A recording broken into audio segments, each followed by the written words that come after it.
Mesmo em um cenário de incertezas econômicas, a Confederação Nacional das Seguradoras projeta um desempenho positivo para 2026. E quem analisa com a gente agora ao vivo esse cenário é o presidente da Comissão de Seguro Rural da FENSEG, que é a Federação Nacional de Seguros Gerais, o Glaucio Toyama, que está aqui comigo. Glaucio, bom dia, boa semana, bem-vindo. Bom dia, Walter. Um prazer estar com vocês aqui no AgroMais, no AgroManhã. Quando você representa a Federação Nacional de Seguros Gerais, pega aí também a nossa parte de seguro rural, que é o tema que a gente mais fala aqui no canal. Maravilha. Na realidade, eu represento parte da Federação Nacional de Seguros Rurais através da Comissão de Seguro Rural, que é 100% voltada para os negócios de seguros rurais aqui no país. Pois é, nós tivemos esse ano um ano muito difícil de endividamento. O setor nunca esteve tão endividado, setor rural que eu estou falando, 11% em outubro em comparação ao período do ano passado. É algo assim que preocupa as entidades de classe e tudo mais, e agora foi encaminhado um projeto de seguro rural, aprovado no Senado, parece estar na Câmara, para poder melhorar esse desempenho. Apenas parece que 4% do que é produzido no Brasil é segurado no campo. De que forma que a gente pode melhorar essa relação com as seguradoras, hein?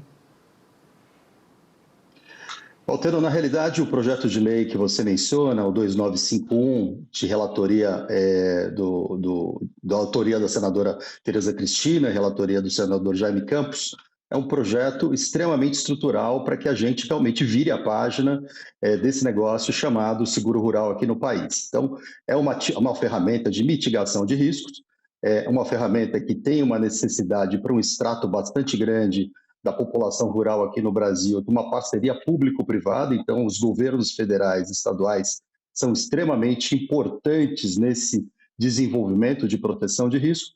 E o projeto de lei traz 3 pontos bastante importantes aqui para a gente pensar com essa expectativa extremamente positiva daqui de 2026 e para os próximos anos. O primeiro deles é em relação ao crédito rural. Então, todo o crédito rural que tem subvenção do governo federal deveria ter um estímulo à contratação de seguro rural ou, eventualmente, uma necessidade diferente de abordar as instituições financeiras, cooperativas e produtores para que tenha tranquilidade para anos mais catastróficos ou mais severos, independente se é para agricultura, pecuária ou floresta.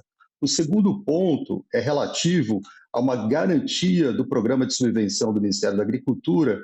Este ano a gente teve um corte de mais de 40% no orçamento previsto para 2025, o que afeta o tamanho da área segurada que você mencionou, menos de 4%. A gente tinha uma expectativa de entregar 20 milhões de hectares segurados, a gente vai trabalhar perto de 3 a 4 milhões segurados, não por conta das seguradoras, né? Na realidade, o produtor este ano passa por uma análise conjuntural bastante dificultada, como você bem disse. E o terceiro ponto é o fundo catastrófico. Esse fundo catastrófico dá tranquilidade para o Brasil, né, dado que o capital de risco que protege a agricultura mundial circula no globo todo, de preservar um pouquinho mais as operações para os produtores, para as seguradoras e o ecossistema continuar bastante tranquilo. Então, são 3 pontos cruciais, né, além de outros fundamentos importantes, base de dados, análise socioambiental das atividades agropecuárias aqui dos produtores e para as seguradoras e para os bancos.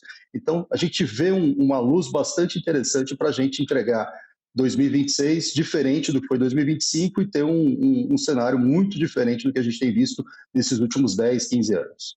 E quando a gente tem esse número de que menos de 4% da área plantada é segurada e tem esse endividamento na ordem que eu falei, recorde, dentro dessa, até mesmo da série histórica, é em função da falta de uma política de seguro eficiente, né?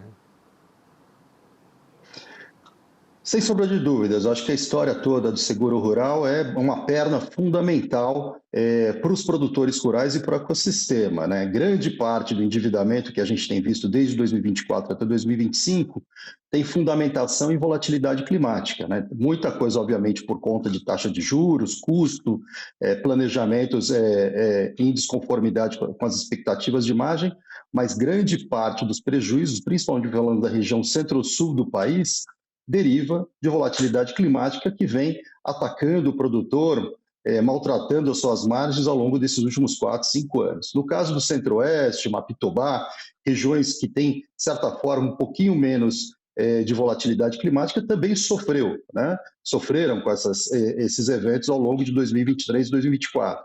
E a gente vai ver isso daqui para frente, porque a frequência de eventos climáticos, seja seca, excesso de chuva, granizo, geada, ventos fortes, até incêndios, vão ser recorrentes e cada vez mais severos. Então, a gente precisa montar uma política que traga para o agente financeiro tranquilidade para investir nos produtores rurais, nas atividades, tranquilidade para o produtor para que ele tenha a sua atividade a céu aberto protegida e consiga fazer planejamentos e ter manutenção de custo, manutenção de margens e, eventualmente, no desenvolvimento futuro, ter uma tranquilidade para ter seguros de receitas aqui no país, que é bastante importante qualquer outra parte de atividade agrícola em outros países aqui no planeta. O Glaucio, a gente está vendo aí na manchete que o mercado de seguros projeta crescimento positivo em 2026. Então, diante desse cenário que a gente está descrevendo aqui, de dificuldades, de incertezas climáticas, mesmo assim, o mercado de seguros cresce?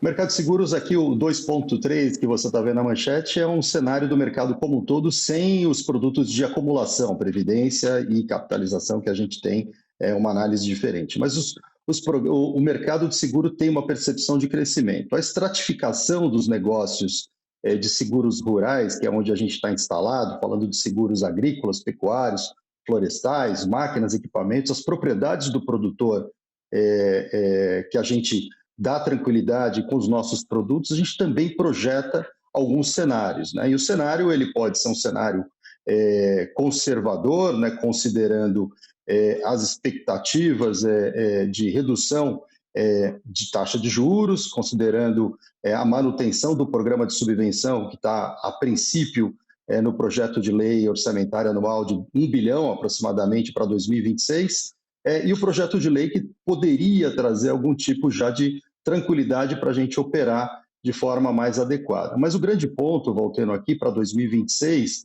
está instalado na conjuntura. A gente precisa ver dos produtores, né, um índice de confiança um pouquinho mais positivo, que não depende deles, depende de como as coisas vão ser construídas daqui para frente. Então, as margens apertadas em 24 e 25, como você bem sabe, afetam a confiança do produtor, né?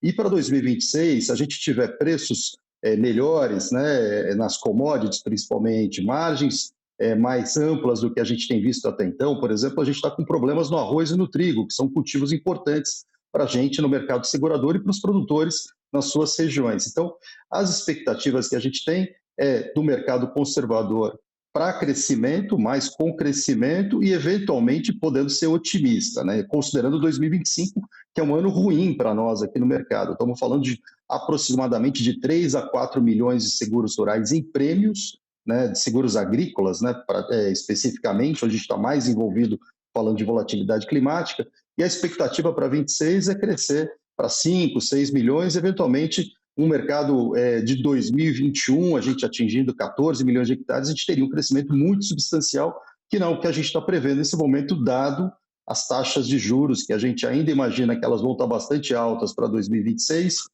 e a gente não sabe como vem um plano safra para ajudar os produtores a dar tranquilidade nas suas atividades. Agregado a tudo isso, as incertezas de um ano eleitoral, que acaba pressionando também as questões fiscais. Então, nós vamos ter realmente um ano bem desafiador.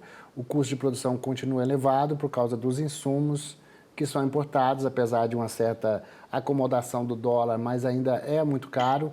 Então, a gente vive num mundo de incertezas.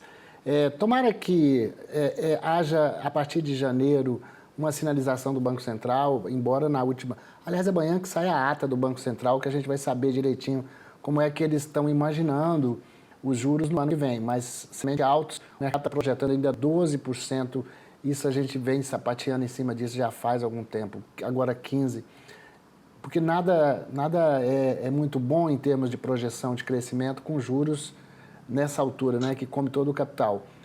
Toyama, obrigado pela sua participação aqui, boa semana, um ano cheio de negócios, bons negócios para a gente, principalmente no setor agrícola, que depende muito do seguro, né?